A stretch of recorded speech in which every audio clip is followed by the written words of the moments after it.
இங்கே படைப்புங்கிறது இப்போ நான் படம் பண்ணுறேன்னா அது என்னை மட்டுமே அவன் வச்சு பார்த்து என்னோடய கேரியர் என்னோடய லைஃப் ஒரு படைப்பு வந்து அந்த படைப்பாளியை மட்டுமே ஞாபகப்படுத்தக்கூடாது. நான் இப்போ வாழை காமிச்சேன்னா வாழைங்கிறது நான் என்கிட்ட நடந்த ஒரு உதாரணம், அதை நான் எடுத்து வச்சுட்டேன். இது உலகளாவிய பிரச்சனை. இது உலகத்தில் ஒவ்வொரு நிறைய பேருக்கு இந்த வாழ்க்கையை இந்த மாதிரி நிறைய சம்பவம் நடந்திருக்கும். அது குறித்தான பார்வை அதை நிகழ்த்தினவங்களே இருப்பாங்க. ஒருவேளை அதை நிகழ்த்தினவங்களே இப்போ வேற ஒன்றா இருப்பாங்க. இப்போ அவங்கெல்லாம் அவங்கவுங்க நினச்சி பார்த்துக்கிறது அவங்கவுங்கள நான் சொன்ன இதே மாதிரி சம்பவம் நடக்கணும்னு அவசியம் கிடையாது. இப்போ சாதாரணமாக ஒரு நம்ம என்ன சொல்லுவோம், ஒரு சாதாரண ஒரு இன்னசென்ட் அனிமல்ஸ் கூட நம்ம பண்ணியிருப்போம். அதை ஒரு அனிமல்ஸ் கூட நம்ம அந்த இப்போ கருப்பி சாகும்போது பெரியம்மாள் வந்தப்போ இந்த மாதிரி நம்ம நாயை சாதாரணமாக நினச்சி ஒன்று பண்ணியிருப்பாங்கல்ல, அது விளையாட்டுக்காக ஒரு சுவாரஸ்யத்துக்காக பண்ணியிருப்பாங்களா, அவங்களாம் நிறைய பேர் கண்ணீர் விட்டு என்கிட்ட பேசியிருக்காங்க. இவ்வளோ பெயினாக அது இருக்கும்னு எனக்கு தெரியல.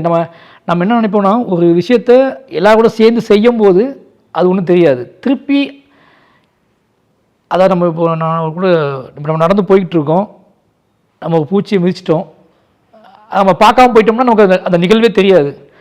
எதையோ மிதிச்சிட்டோம்னா நின்று திரும்பி பார்க்கும்போது அந்த பூச்சி செத்துக்கள் வந்து பார்த்தீங்கன்னா டக்குன்னு நம்ம ஃபீல் பண்ணிவிடுவோம். நாம தான் மிதிச்சா அது ஒரு பெரிய நமக்கு ஒரு பெரிய எந்த விளைவையும் ஏற்படுத்த போகிறது கிடையாது, நம்மளை பிடிச்சி ஜெயிலில் போட போகிறது கிடையாது, எல்லாமே நமக்கு தெரியும். ஆனாலும் நம்மளோட ஹியூமன் இருக்குல்ல, அந்த ஹியூமன் என்ன பண்ணுன்னா அப்படின்னு ஒன்று தோணும். அப்போ நின்று பார்க்குறது தான் உங்களை மாற்றும். அடுத்த ட்ரிப்பு போகும்போது நீங்கள் அப்போ திருப்பி நீங்கள் வாக் பண்ண ஆரம்பிக்கும் போது திருப்பி ஏதாவது ஒன்று வந்துச்சுன்னா கொஞ்சம் கவனமாக போவீங்க. அப்போ அதை நின்று பார்க்க வைக்கக்கூடிய உங்கள் வாழ்க்கையை, உங்களோட வாழ்க்கையோட பயணத்தை நின்று அதுக்குள்ள இடர்களை அதுக்குள்ள முரண்களை நின்று பார்க்க வைக்கிறதா ஒரு படைப்போட வேலை.